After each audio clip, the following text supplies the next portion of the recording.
Hi everyone, today I'm going to do a video review on Asub 120 gram paper, 8.5 by 11. You get 110 sheets in a box.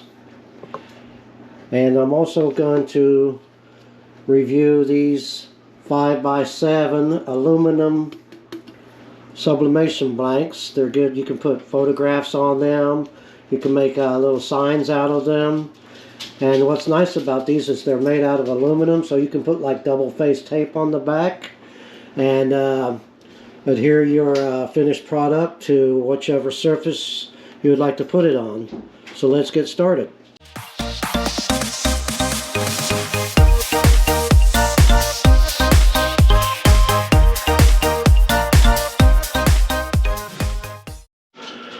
So I've got the Asub 120 gram sublimation paper in this SureColor F170 printer, and I'm going to print out a couple of designs using that paper, and then I'm going to sublimate a 20-ounce tumbler, and we'll see how well the paper transfers to the tumbler. Okay, so I printed out two designs using this paper. I printed a couple of Halloween designs since Halloween's coming up, and looks like that it prints well. This is the Asub 120 gram 8.5 by 11 paper. So I'll go ahead and trim this design right here, and I use a Rotary trimmer. I'll go ahead and trim it, and then we'll tape it to a 20-ounce tumbler and put it in the oven and see how it does. Okay, so I've got the design trimmed to fit a 20-ounce tumbler, and just as I show in my other videos, I tape my tumblers pretty much the same way, whether I'm going to put them in a tumbler press or in the oven. The only difference is that in the oven I use shrink wrap, and in a tumbler press I use butcher paper. So I got a 20-ounce tumbler. I set it upside down. You make sure you turn your design upside down, and then you want to make sure that it wraps evenly around your tumbler. And you don't want to go, it starts to curve right here at the bottom of the tumbler. Try to stop right before that curve. I mean, it can be over just a little bit, but you don't want it at the same level as the bottom of the tumbler. And I like to have about an eighth of an inch overlap.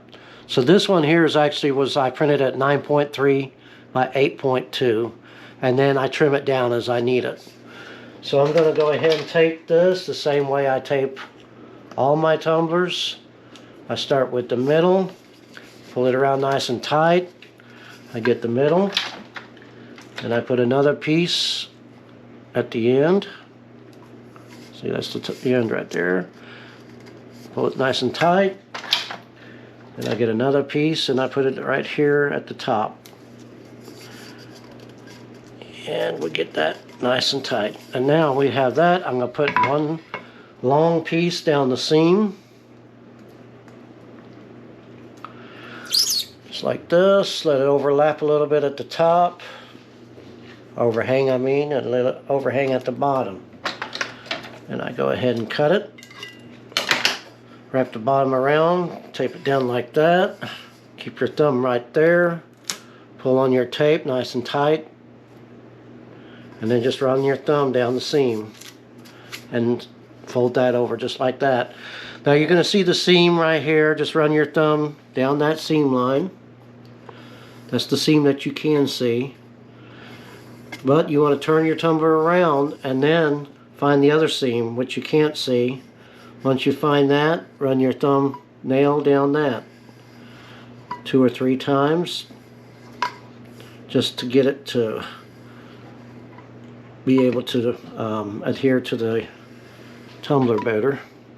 Then you should see about an eighth of an inch seam line. It can be a little less, it can be a little bit more, but I try to make mine around about an eighth of an inch.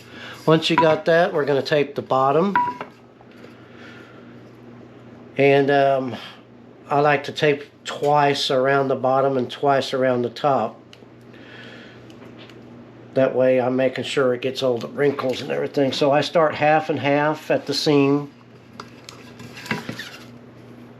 just keep it nice and taut, pull it around.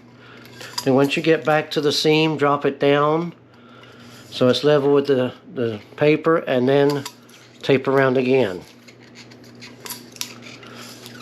Just like that. Now when you get back to the seam, cut it, smooth it out, fold over the tape around the bottom, just get all the wrinkles out, and then I like to use the desk and kind of help smooth it out a little bit more, just so you're getting all the wrinkles out. Okay, then we're going to turn it over, tape the top, same way. And this just prevents ghosting at the top and the bottom. Makes a nice looking tumbler. So you start at the seam again, let it hang over halfway, go around the top once, back to the seam, drop down to the left top of the cup, and then go around again. And then when you get to the seam, just cut it. Smooth it out. And then fold your excess tape over the lip of the tumbler. And then I like to roll it out a little bit on the desk, just like that. So now, if you was using a tumbler press, you put your parchment paper or a butcher paper, just put one layer, wrap it around here. But since I'm using a convection oven, I'm gonna use shrink wrap. And I like to use this clear shrink wrap. I found that it holds up very well at 380 degrees in the convection oven. So we're going to use this heat gun. Don't get too close to it, just probably about 4 or 5 inches away. Put the ends, and then you just work your way around the shrink wrap so it's nice and tight. Don't get too close or you'll melt it. Should get most of the wrinkles out. We have our convection oven heating up to 380 degrees, and when that gets preheated, we are going to place the tumbler in there in the middle rack on its side, and we will heat it for 7.5 minutes. It just reached temperature, so it's the 7.5 minute timer. We will place the tumbler in the convection oven, and we won't turn it or anything. We'll just let it go for 7.5 minutes. Now everybody's convection oven is going to be different, so you can't really go by our time and temperature, but this is the time and the temperature that works best for us. So we're at 7.5 countdown. I just place it in the center like that, and I let it run for 7.5 minutes, and then we'll take it out, place it in a warm room temperature water bath to cool it down, and then we'll unwrap it. So we've taken the tumbler out of the convection oven, let it cool down, and I've removed the shrink wrap because sometimes that can be a lengthy process. So now I'm going to remove the sublimation paper. Again, this is Asub 120G 8.5 by 11 sublimation paper. So I'm going to go ahead and remove this.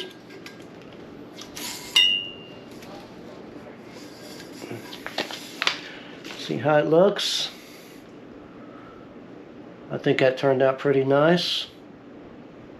Oh, here's the paper. I mean, you're not going to have a complete, it's not all coming off the paper like you read. Some of it will, but you're not going to have a blank sheet of paper once you sublimate. It'll be light or faint, but it's not going to be blank. As you can see, it did very well on this tumbler. Colors look really good. There's no ghosting. Here's the seam line. Looks really good. And here's where you come to the curve right here at the bottom. You don't want to go all the way around, just stop right before the curve.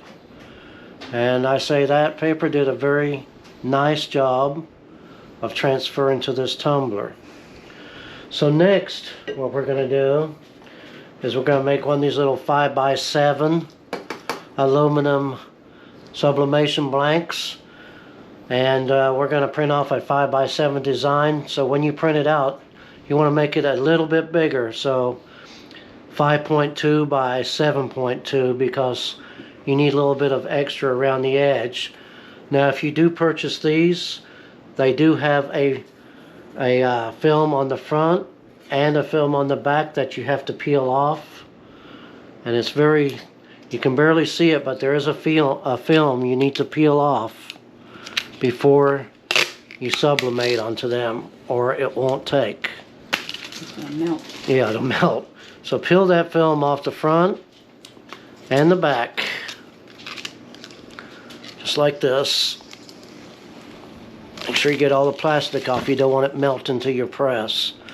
So now we are ready to print out our design, and then we'll tape it to this, and we'll press it with the heat press and see how it looks.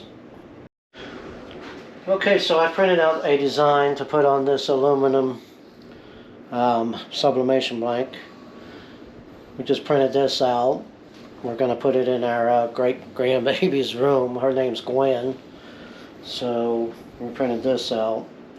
So what you're going to do is you're going to place your blank down on top of it, and like I said, you should have made it a little bit bigger so it sticks out around the edges. I did this 5.7 by 7.2, or I mean 5.2 by 7.2, because it's a 5x7 plate, sublimation blank. So we're going to take a piece of tape and just tape that around the edges, just so the design doesn't move on us. Just like that, so when you pick it up, the design shouldn't move on you. And then I've got my heat press. I'm heating it up to 385 degrees, and I'm going to press this for 60 seconds. Now when you put it on the press, normally you would press with your paper on top, but when you have these aluminum plates, you want the paper on the bottom and the plate on the top, or that way the plate is heated and this will be on the bottom. So we'll wait for the press to come up to 385 degrees and we'll continue from there. So our press is at 385 degrees, and I've already placed our sublimation blank on a piece of parchment paper. Like I said, the blank goes on top and the paper goes on the bottom. We're going to take another piece of paper, place it over the top, close it down, light pressure, and it'll start counting down for 60 seconds, and then we'll take it out of there. Okay, so our 60 seconds is up. I've opened up the press. Put your heat gloves on, and we'll go ahead and remove this. I'll shut the press off. Go ahead and remove this. And it already came on paper, on glue. Set it down.